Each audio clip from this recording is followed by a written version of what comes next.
Esam pieraduši, ka atgriežam krānu un tur tek ūdens, un tā tas notiek 24 stundas diennaktī pēc vajadzības, un grūti atcerēties tās reizes, ka tas tā nenotiek. Tomēr skaidrs ir viens, ka ūdens mūsu krānā nerodas pats no sevis. Ikdienā cilvēki strādā, lai šo pakalpojumu nodrošinātu. Lūk, šī ir pilsētas sūkņu stacija, kas sagatavoto ūdeni novada pilsētas ūdens tīklos.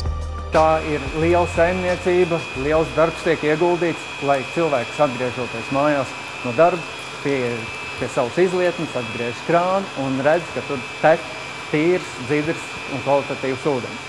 Tamdēļ mēs arī Liepājas ūdens cenšamies šo procesu no viena gala līdz otram pilnveidot, attīstīt, uzlabot, lai nebūtu nekādi ūdens pārtraukumi, lai būtu vienmēr tas, kas ir pats galvenais – padot cilvēkiem tīru, kvalitatīvu dzeramo ūdeni. Diemžēl jebkura sistēma nav pasargāta no dažāda veida bojājumiem, un tādās avārijas situācijās svarīgākais ir ātri un precīzi pieņemt lēmumus un rīkoties, lai pēc iespējas ātrāk novērstu bojājumus. Īpaši sarežģītas situācijas veidojas ziemas laikā, jo īpaši tad, kad ir kailsals, kā tas bija šogad janvārī. Šī gadā mēs esam piefiksējuši 15 tādas kārtīgas ūdensvada aizsalumus, bet tajā pašā reizē ir arī 15 avārijas fiksētas. Pagājušajā gadā mēs bijām piefiksējuši 35 cauruļu plīsumus tieši maģistrālajos tīklos, un iepriekšējā gadā, tātad 2011. tāpat tās 35, 36.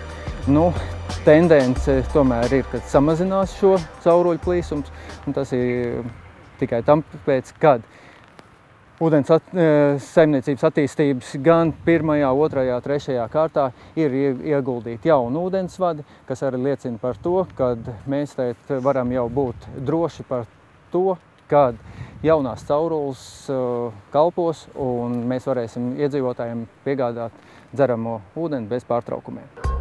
Bez smalkiem zinātniskiem pētījumiem ir grūti pateikt, kādas svārstības pazemes slāņos veidojas, kad zeme strauji sasalst, kā tas bija šogad, kā to ietekmē gruntsūdeņi, bet viens gan ir skaidrs, ka gan zemei sasalstot, gan pēc tam atkūstot svārstības notiek, kas arī bieži vien izraisa cauruļvadu deformācijas un plīsumus.